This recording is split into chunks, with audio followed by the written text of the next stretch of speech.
Hi everyone, it's me Lubna. Today is Saturday, July 1st, 2023.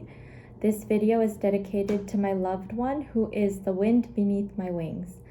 And the topic of today's video is actually going to be about something called the psychological second wind, which is a psychological term described by the psychologist William James.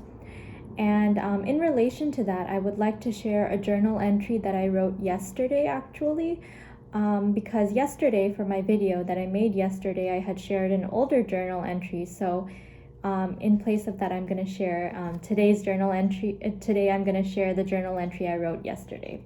That's my journal entry. And let me go ahead and read it out loud for you right now. Friday, June 30th, 2023.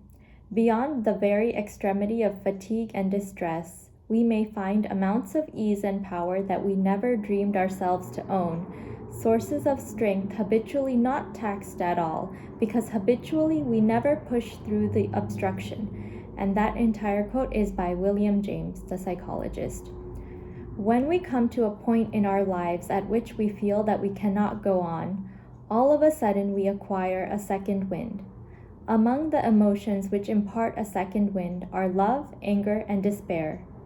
These emotions motivate us to put forth greater efforts than we previously thought to be possible, and we are thus imbued with the power to accomplish the impossible. We have had enough, and nothing can stand in our way anymore. Nothing. I was feeling very motivated when I wrote this, and I was actually thinking about how at this stage in my life I'm experiencing a huge obstruction in front of me. I'm halfway through medical school, and I need to take the board exams, the first level and the first step of the board exams, and it's a huge obstacle looming in front of me, and at the same time I'm questioning whether or not this profession is right for me, and if there's a better profession that I could put my talents to use in and be of more use to the world and fulfill my life purpose. So it's kind of like an existential crisis that I'm going through. Anyway, at such times when we approach such kind of stages or points in our life, something overpowers us usually, like when we say that we've had enough and we can't take it anymore, it's too stressful, or we just want to like change our life all of a sudden and make a radical decision to do what we want to do. That's called the second wind, and in my opinion, that's how I feel, that's how I interpret it in terms of psychology. The second wind, like all of a sudden you get this courage, this power to overcome whatever it is that you have to overcome. So I actually found an article last night about the second wind, about how those three emotions, love, anger, and despair, can galvanize our second wind and give us powers that we never thought we had. So let me read out loud a passage from that article that I found last night. So love is a heady experience that creates a motivating force which not only drives you towards the object of your affection, but energizes your ability to tackle pretty much everything else in life too. Love not only opens the heart, but the throttle of all your capacities. And then the second one is anger. Anger is perhaps the most obvious of the energizing emotions.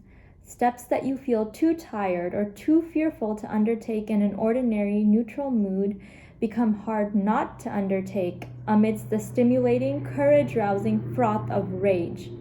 Indignation crises, as William James calls them, galvanize efforts that don't feel at all effortful.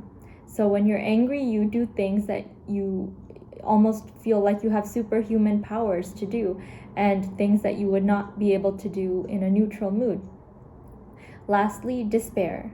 Despair may not seem like a motivating force, and William James observes that it indeed lames most people, but he notes that it also wakes others fully up. When you're up against a wall, you often suddenly find the will to go on. In fact, having something to push back against can crystallize a sense of purpose.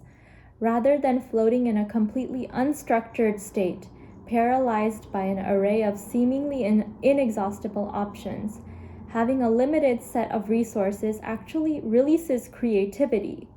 There comes a special satisfaction in improvising, in making do, in making the best of. So it's related to that phrase, do what you can where you are with what you have. And lately, these three emotions, love, anger, and despair, have all been something that I've been experiencing at this existential crisis point in my life. I've been experiencing love, and not just love for people and a specific person in my life, but also love for the activities that I've always enjoyed, like reading and writing. I've been able to make more time and rekindle those interests of mine this summer because I didn't have classes. I wasn't as busy with my classes in med school this summer. And anger, I was just feeling angry at this feeling that my life is not under my control anymore, and I'm falling into a path in life that I don't know if it's right for me. So that's when I was experiencing anger. And despair is something that comes and goes, and a lot of people can probably relate to that because we all depression is common and anxiety are common, and there are so many factors in our lives that can cause that to happen. But I've definitely been sad many times, but I've also had many happy moments, but I've been sad many times. And that really does stimulate creativity when you are forced to make the most of your situation and use your sadness to create something beautiful. Anyway, those three emotions can be channeled to get extraordinary powers to overcome whatever obstacle is in your way. And that's what the second wind is.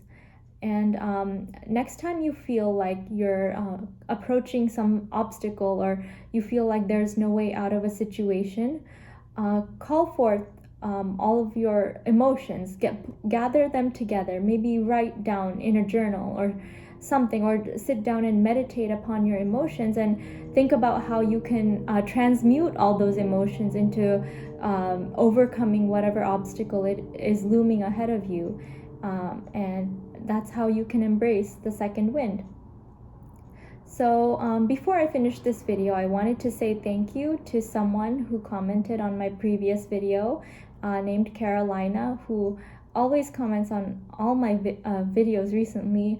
I just wanted to say that your comment brought me to tears when you said that Lubna, you have such a pure soul, please protect it, something like that. And that really brought me to tears, and I hope that I can influence other people to have a pure soul, or rekindle their pure soul as well, and kind of clear themselves of the influence of the world, because we are surrounded by a lot of negative and contaminating influences, and we want to protect our minds and protect our hearts and learn how to think for ourselves and maintain our freedom of spirit.